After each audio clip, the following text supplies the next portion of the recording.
Today, I'm going to do an unboxing and give my initial thoughts on the Uncle Seiko Jubilee on the Tudor Black Bay GMT.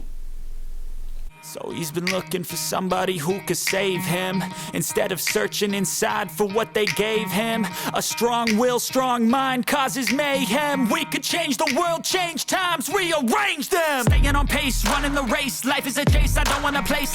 When it comes to aftermarket straps and bracelets, there's a little controversy in the watch community. There's a couple different camps. One camp we'll call the purists. They typically feel that the original watch bracelet or strap is what belongs on the watch. They think it looks odd or cheap if you start swapping parts out.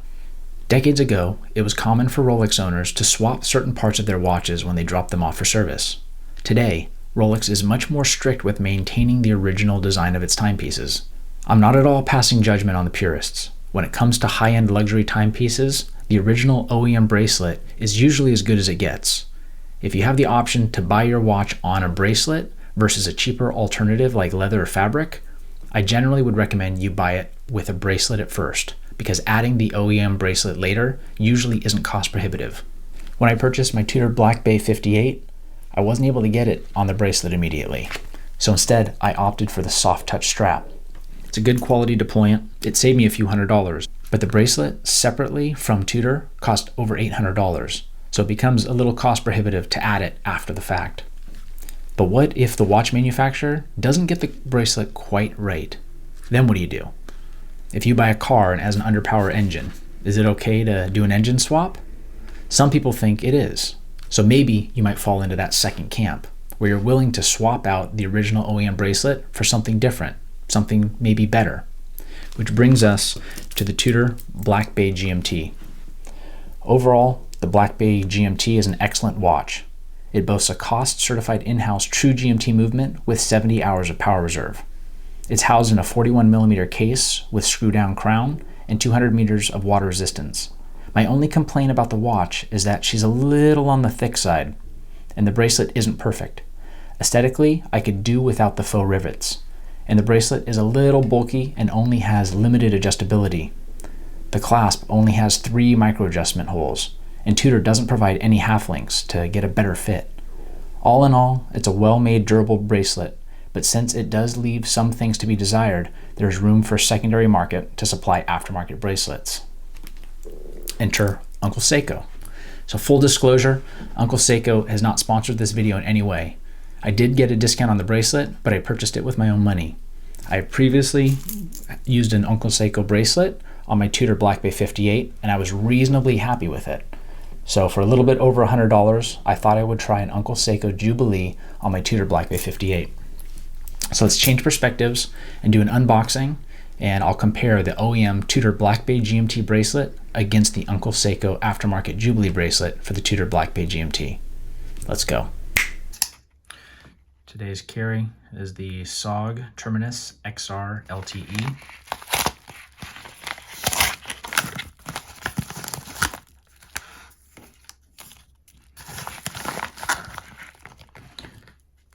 This is actually pretty simple, minimal packaging.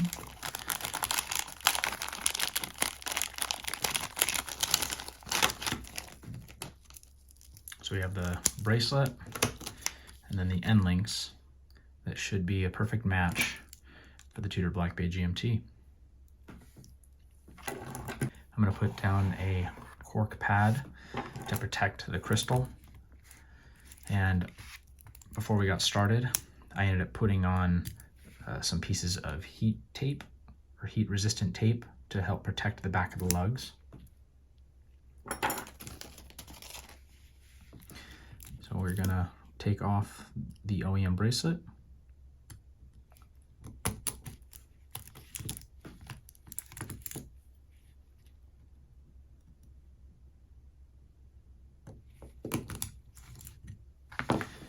It's really easy to do with a proper spring bar tool.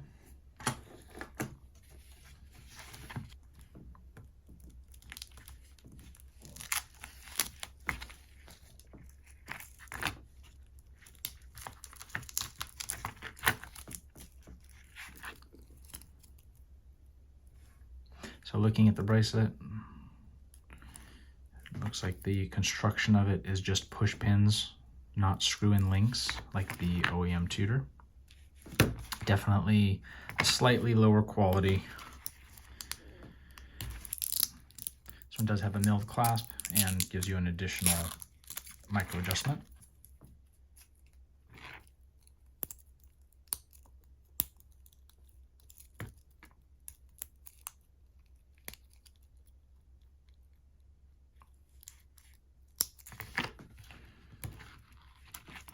The Tudor is definitely has considerably better construction though overall. I'm going to remove some links before we compare weight though.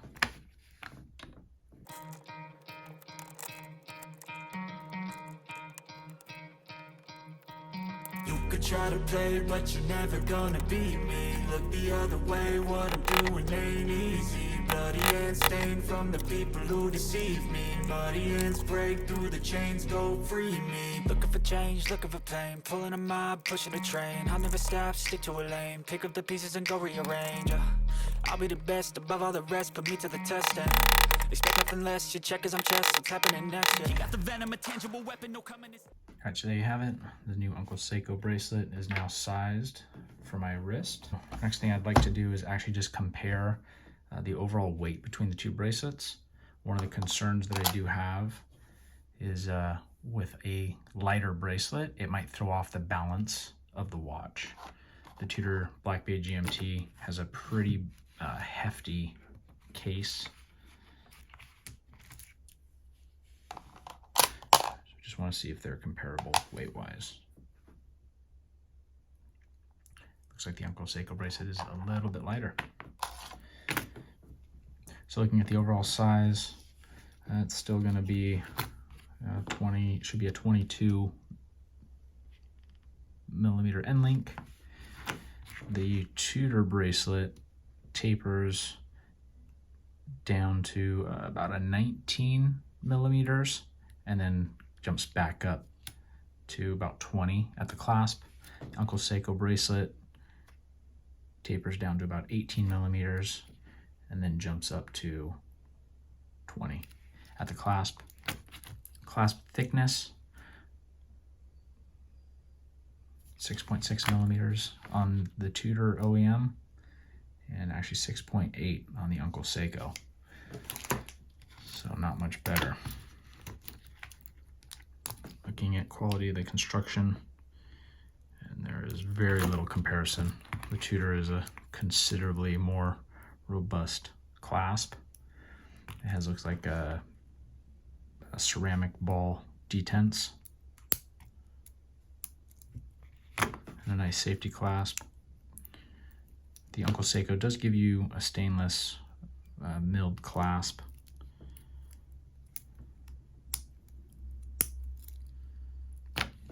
But is a substantially cheaper made bracelet. But at the same time, I think that's kind of what you'd expect for a bracelet that costs a little over $100 versus one that costs $800. So let's go ahead and install it and see how it looks on the watch itself. So as I'm going through the install, just looking at the machining quality on these end links, and I'm not that impressed. The edges are a little really sharp. I feel like I actually could probably cut myself on that edge.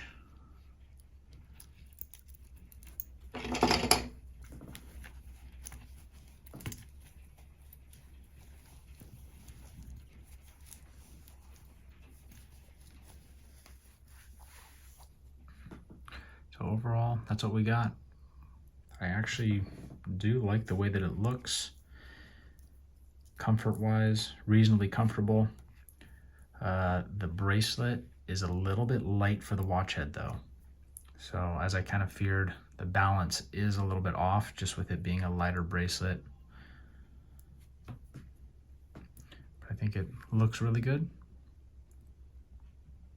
If I was giving it a rating of 1 to 10, I'd only give it about a 5 though, if I'm being honest.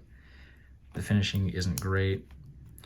Quality is adequate, but Nothing to write home about. And if I had the option of, if I can only choose one, to have the Uncle Seiko Jubilee bracelet or the OEM Tudor Oyster style bracelet, I would definitely stick with the OEM bracelet. Considerably better quality. All right, so overall, what are my first impressions of the Uncle Seiko Jubilee bracelet on the Tudor Black Bay GMT?